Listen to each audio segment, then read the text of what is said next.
Standing abruptly, I panicked, and all I could see was the white floss strung from the porch corners. I imagined myself hanging from the floss, a tiny dead me. I walked into another room, arguing whether my imagination was indicative of desire. Then I heard an animal under the wood. I knelt, put my ear to the floorboard. I began to feel tired, wondering if the animal would claw its way through the wood into my ear. I can smell oil and feces all at once. I've been acquainted with the sensation of floundering, neck high in a cesspool, empty toilet paper rolls, and used condoms floating by inches from my mouth.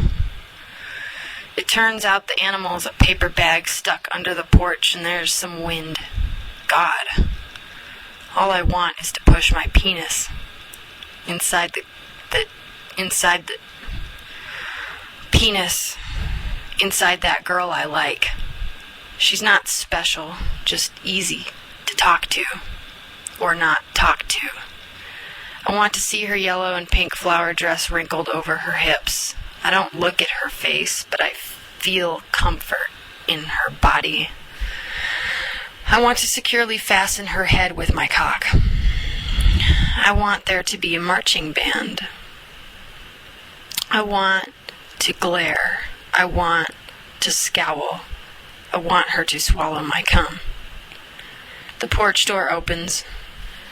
Mr. Hahn stands there for a minute, then takes 4 steps onto the creaking porch. We live in the country. My shoes are brown.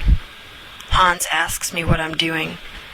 I don't feel my own life force, so I keep Hans around, because he talks metaphysics shit. His grandma's a gypsy, fortune teller, or whatever. I think she's from Germany. I look at Hans. I'm disgusted. I'm disgusted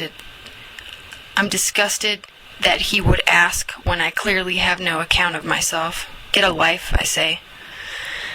My memory of my parents is foggy, but the information I do have, I think, is a lie. At some overheard television I heard at a friend's house. That was the only time I watched TV. At least I learned about my parents. Hans is gone. Probably he was never there. The clouds look like dragons crawling towards the house. Fuck my imagination, I'm thirsty. I have a scar on my knuckles from when I was 14. I tried to defend myself from the China woman. She claims I stole her purse, and to this day, I don't know. What? I don't know. I don't know how that money got in my pocket. Where's that fucking girl? Her vagina smells like warm dough, salty and sweet. My breath is rotten. Mash my face. First time somebody asked me what time it was, I had no idea what they were talking about. I had to write it down and look it up in the dictionary. God, what is that sound? A blue old truck, fat wheels on gravel, a fat woman. A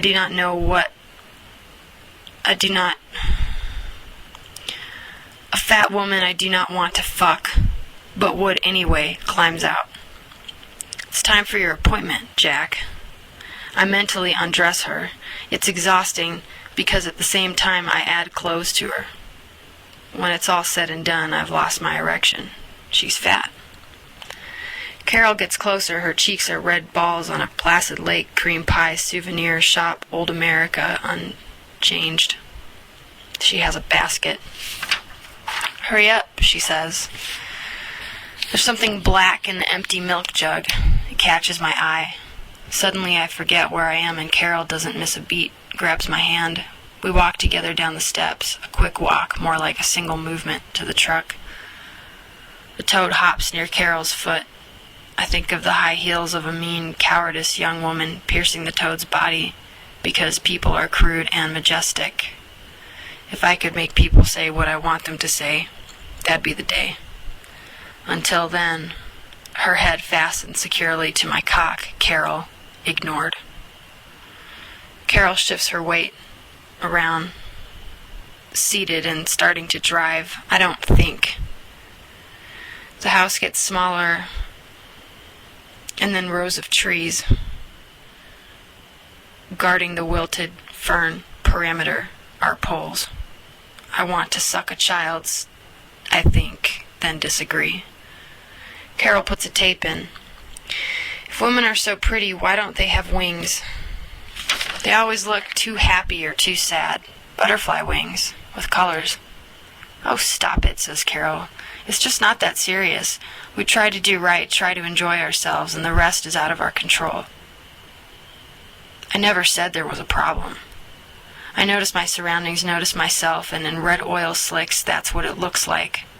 I touch my knee. Look. They tell me there's bones, but what if no one ever told me? I suppose you'd figure it all out and come up with a new name for it. Carol thinks I'm boring. She thinks I waste time. I think she's wearing a bodysuit and there's a skinny little man underneath. We park the truck at the doctor. We park the truck at the office of Dr. Cablun.